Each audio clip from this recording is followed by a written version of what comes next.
Bagaimana Anda menyikapi ini kenyataan? Yeah. Mau nggak mau kan kita terima kenyataan, kan? Betul. Ya, lagi kondisi bareng, dan saya yakin dan saya dengar Anda juga sampai ikhtiar kemana-mana, alternatif 1, alternatif 2, di samping medis juga ya.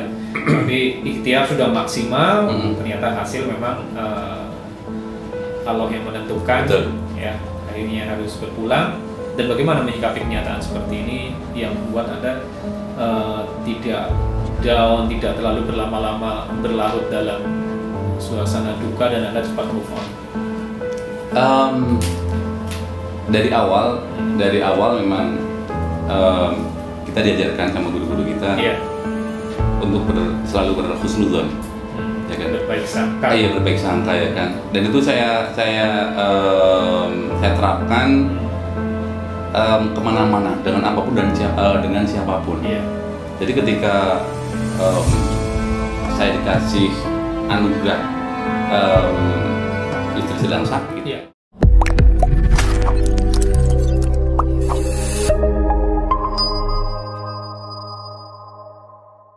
rame-ramenya dan dari pihak rumah sakit pun itu ada protokol baru ya, buat pasien itu semua menggunakan sistem fast track. Jadi nggak bisa lama-lama di rumah sakit itu. Waktu itu 3 hari ya kan, tanggal 26 masuk, dalam 7 operasi, 28 pulang. Udah pulang. Iya. Jadi luar biasa banget waktu itu. Iya, paham. Habis dari operasi gitu, kita tinggal kontrol aja itu. Bolak-balik ya. Bolak-balik untuk menuju. Saat itu kondisi setelah operasi, apakah ada ke arah lebih baik atau? Jadi operasi itu kan operasi biopsi pengambilan cairan. Sempat saya bertanya-tanya kenapa nggak diangkat sekalian, ya kan? Karena memang saya maaf sudah ada luka. Sudah ada luka waktu itu, dan menurut medis itu memang nggak bisa diangkat. Itu harus disembuhkan dulu dengan cara kemoterapi. Harus dengan kemo. Nah, ini diambil cairan untuk uji lab mungkin ya. Dan untuk menuju kemoterapi itu butuh fisik yang sangat baik. Dan waktu itu alhamdulillah emang kondisi fisik almarhumah belum baik. Kebetulan masih kondisi lemah ya. Betul. Masih belum siap untuk di kemo. Betul. Bolak-balik kayak gitu. Ternyata semakin melemah. Iya. Dan akhirnya nggak kemo ya malah ya. Akhirnya nggak kemo.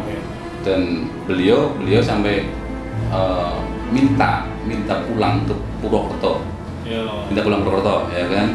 Dan luar biasa, saya menelpon beliau untuk dijemput pakai ambulan. Ambulannya MGO Pro, luar biasa. Saya siapkan tisu.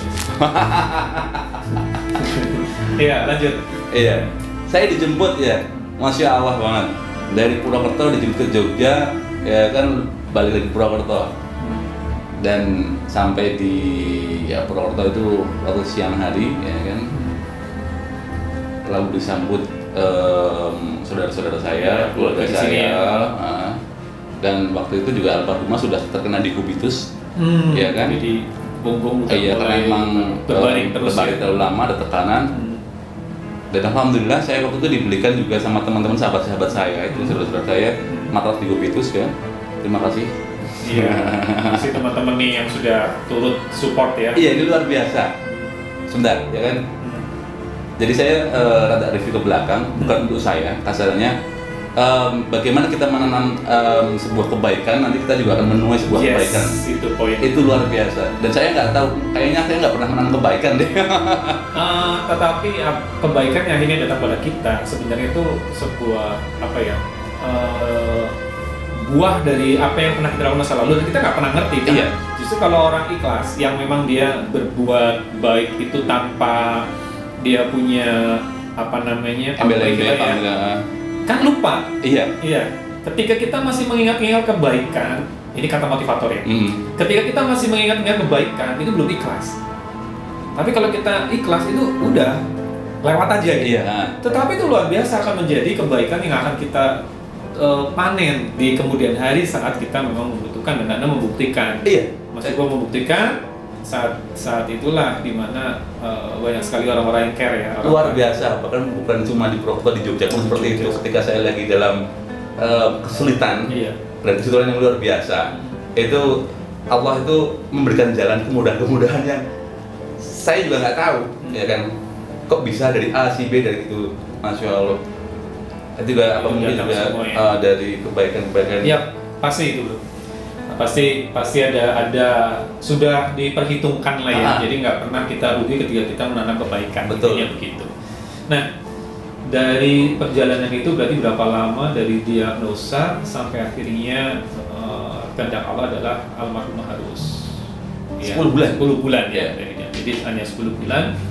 Kemudian sekarang dipanggil ya, udah dipanggil sudah 10 hari ini ya. Betul. Dan saya yang ingin saya tahu, ini penasaran juga ya sebenarnya, bagaimana Anda menyikapi ini kenyataan.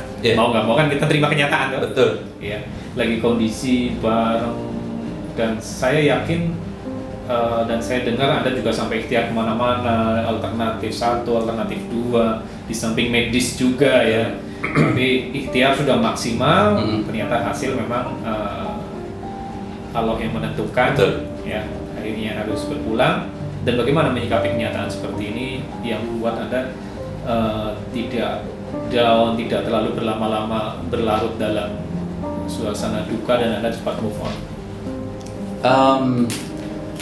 Dari awal memang kita diajarkan sama guru-guru kita untuk selalu berhusnudzon, ya kan? Berbaik sangka. Iya, berbaik sangka ya kan. Dan itu saya terapkan kemana-mana dengan apapun dan dengan siapapun. Jadi ketika saya dikasih anugerah istri sedang sakit, kan saya selalu berkata ini mungkin Allah punya rencana ke depan apa, dan saya nggak tahu. Jadi saya nggak pernah aduh kok yang ini, kok seperti ini, jadi saya bikin bukan senang, saya biasa aja, berpikiran baik aja gitu. Dan kan kalau di review ya dari saya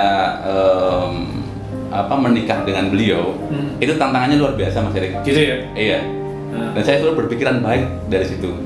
Dari saya melamar beliau 3 kali ditolak sama pihak keluarga. Iya. Keempatnya saya diterima. 1 ditolak. Iya. Maju lagi. Ditolak lagi. 3 lagi. Ditolak lagi. Biasanya 3 kali game over ya. Iya. Ini pokoknya nggak ada game over. Iya. Gitu ya. Itu karena saya selalu berpikiran baik. Berpikiran baik, niat baik, masa nggak ada jalan sih, gitu kan? Artinya yang keempat diterima. 1 itu. 2, sebelum saya merawat istri, saya juga merawat bapak mertua saya, ya kan? Yang notabene Nun Sewu dulu itu paling menolak saya, merawat dari beliau sakit, ya kan, sampai anfal, sampai beliau wafat, sampai saya turun ke liang lahat. Saya lihat fotonya juga, gitu kan? ada di. Dan habis itu saya harus. Padahal itu nolak dulu ya? Iya. Habis itu saya harus merawat istri. Iya kan. Saya selalu berpikiran baik dari saya dengan almarhumah waktu itu tenang baik, bismillah, mungkin juga Allah punya rencana. Betul, ya. Dan nggak ada yang sia-sia, apa yang kita lakukan itu nggak ada yang sia-sia. Betul. Jadi itu yang bikin saya tuh bukan nggak capek sih, tapi ya udah, ya itu sudah kesannya pangeran menurut itu ya. Betul. Jadi ya ini pelajaran lagi buat saya, begitu. Benar. Nah, menurut cerita yang saya dapat, ya, seolah-olah kan ini banyak cerita ya. Cerita yang saya dapat bahwa pernikahan Anda yang dengan istri yang barusan meninggal ini adalah pernikahan yang kedua. Iya. Ya, dibuka lagi deh. Kan saya harus klarifikasi. Sebentar. Buat saya deg-degan nanti. Ya. Jadi Mas Yugo ini 2 kali menikah, dan yang baru meninggal kemarin ini adalah istri yang kedua. Betul. Nah, yang pertama, istri yang pertama masih ya? Masih, alhamdulillah. Dan kayaknya kemarin saya juga melihat ada di acara pemakaman juga. Betul. Artinya hubungan silaturahmi tetap baik. Alhamdulillah. Tetap baik ya. Iya, ketika kita dipisahkan secara hukum agama, kemudian lanjutannya itu ya itu tadi, saya selalu berpikiran baik gitu kan. Iya. Tidak pernah berpikiran macam-macam. Tidak bermusuhan ya. Enggak. Berpisah tahun 2014. Iya Bu ya. Lali. Kurang lebih seperti itu. Iya. Oke. Kemudian tapi tetap masih komunikasi masih makin baik. Karena bahkan ada anak ya. Iya, bahkan beliau itu sering menanyakan almarhumah. Perkembangan almarhumah itu beliau sering menanyakan. Hampir seminggu 3 kali menanyakan seperti itu. Dan antara almarhumah dengan istri pertama juga baik komunikasi baik. Bahkan ketika kita nyampe di Purwokerto waktu itu beliau sampai sempat juga tangis-tangisan kesannya seperti itu. Ya kan, tangisan sering mendoakan seperti itu. Saat terakhir pulang ke Purwokerto ya, terakhir itu ya? Iya. Luar biasa gitu. Dari istri pertama Anda dapat 2 anak? Iya. Nah, kemudian dengan istri yang kedua yang tinggal belum dikaruniai tapi sudah ada bawaan dari buy one get two punya. Iya. Dapat 3 dong ya, sama sosok istri dan 2 anak ya? 3 anak. Akhirnya Anda punya 4 anak. Betul. 2 anak kandung dan 2 anak bawaan dari istri. Iya. Nah, sekarang bagaimana kondisi anak-anak? Untuk kalau anak Mas Yugo sendiri, anak kandung masih memang ikut Mas Yugo ya? Iya.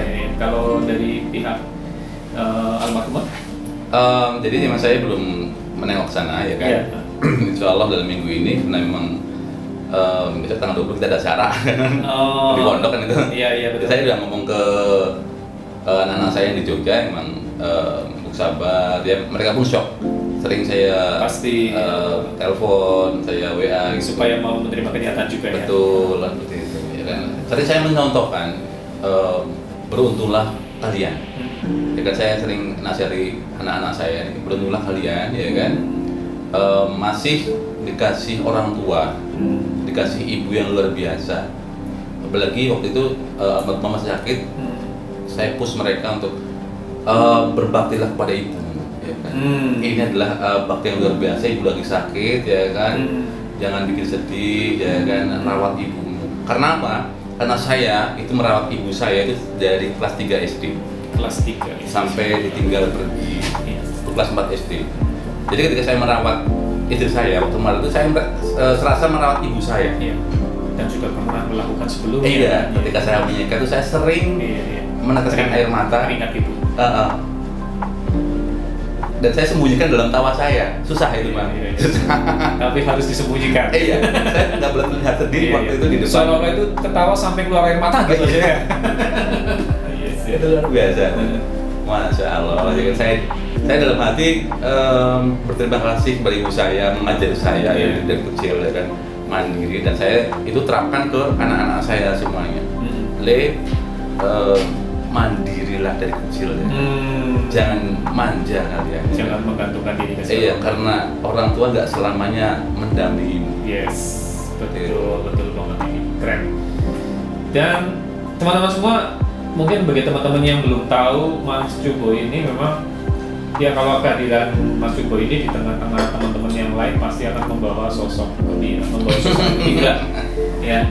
Ketika suasana serius, panen, Mas Yugo datang, encer lagi.